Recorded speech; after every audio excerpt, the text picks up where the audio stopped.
I don't know exactly what the cumulative effect has been on me. I don't know how many people have told me, and these are very hard things to hear. It's been hundreds of people, because I meet people after each of my lectures, who've told me that they are still alive because they watched my lectures or because they read my book, and then they usually have a good story to tell, about what sort of hell they happened to be in 6 months earlier and what they did to pull themselves out and how that's brought their family back together or helped them advance in their career. When the University of Toronto sent you some minatory letters that I thought, I've used this word before, insolent, that I thought were against the spirit of a university, that they weren't supporting you, they were actually threatening you.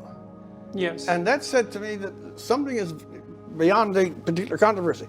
Something deeper is wrong here, that universities, or this university is upside down. How did you reason that? How did they get there that they could be so completely unaware of their own position? When I first got the first letter, and I know how HR departments work, they send you one letter of warning so that it's documented, and then they send you another so that it's documented, and then they send you a third, and if you haven't ceased by then, well then they go to the next step, which would be something to do with whatever approximation and termination they might be able to manage. They document you. Yes, and they're documenting all their steps, and I told the person who delivered the letter to me, who's a person I actually got along with quite well, that it was full of errors and it was poorly written and that they should take it back and write it properly, because I did. I know, I followed it. I know. And because if they were going to do this, they better do it right, or there was going to be trouble. And I didn't mean that I was going to cause trouble necessarily, but that there was going to be trouble. But they didn't take it back, so I read it on YouTube. So, and then I did the same thing with the second letter. The other thing too is that they actually did me a bit of a favor, because one of the things I claimed in the YouTube video that I made was that what I was doing by making the video was probably illegal. Yes, I remember.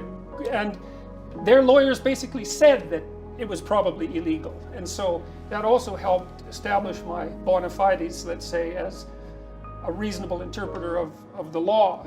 And so it wasn't all bad, although it was extraordinarily stressful, that and the demonstrations that followed. Talking to journalists is the most stressful thing I've done, apart from talks at university campuses. Journalism is very much corrupted. It is not the media in the middle. It is in many cases, wittingly or unwittingly, partisan. It is part of the game that it says it's covering. Journalism is one of the failing institutions of this society, as much as universities. Yeah, well, there's technological reasons for that. The journalism as such is under unbelievable pressure from the new technologies, YouTube, podcasts in particular, which of course have also vastly expanded what constitutes journalism. And so journalists are running scared. It's very difficult for them to find paying jobs. Their staffs are shrinking, the newspapers are in trouble, television stations are vanishing. And so there's increasing desperation, I would say, as well as decreasing professionalism among those who still practice. And so some of it's the personal failings of the ideologues who happen to be occupying the positions that ideologues occupy, but some of it's a consequence of these transformations in communication technology that are so vast that they're actually inconceivable. And I think both YouTube and podcasts are great examples of that. Podcasts even more than YouTube, because YouTube serves billions of people, which is one walloping network. But podcasts are maybe 10 times as popular. So, and that's all underground. It's interesting because they don't attract as much attention, or as much controversy. Maybe because they're more siloed in some sense. But the journalists are fighting a losing game, and I think as you fight a losing game, I've seen this happen with corporations, you lose your best people first, and then the death spiral begins, and I think we're seeing exactly that, and then that's exaggerated by this proclivity to polarization that also might be part and parcel of the technological changes. one of the things that I have watched quite frequently is the way that people respond to being mobbed on Twitter.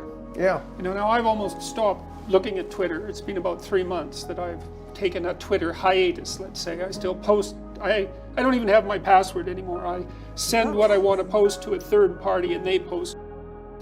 You know, one of the things I've pointed out to my audiences is that there isn't a debate about who should speak on campuses. There's a debate about whether free speech exists. That's a whole different debate. I know and it is. People don't understand the difference in the severity of those two debates. Like, if I don't want you to talk, I still might believe that people can talk. Yes. And they can exchange opinions and they can change each other's minds, and even if they're different.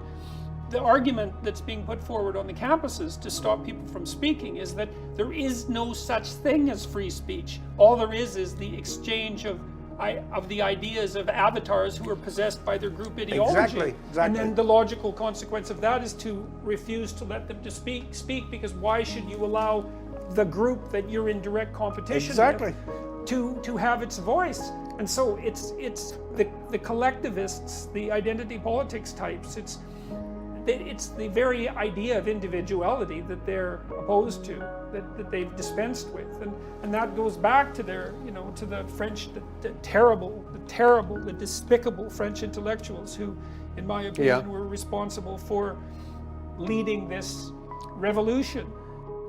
I think the fundamental thing that I've learned is that you can speak in the deepest terms imaginable, if you're careful, to an extraordinarily wide range of people, and that's desperately needed, and that hopefully it's salutary. It looks like it's salutary, and so that's hopeful. You know, the counterpoint to the stress of the last 3 years has been my observation of the positive consequences of having these sorts of as deep as I can make them anyways, philosophical discussions, and to watch thousands of people participate as if it's important.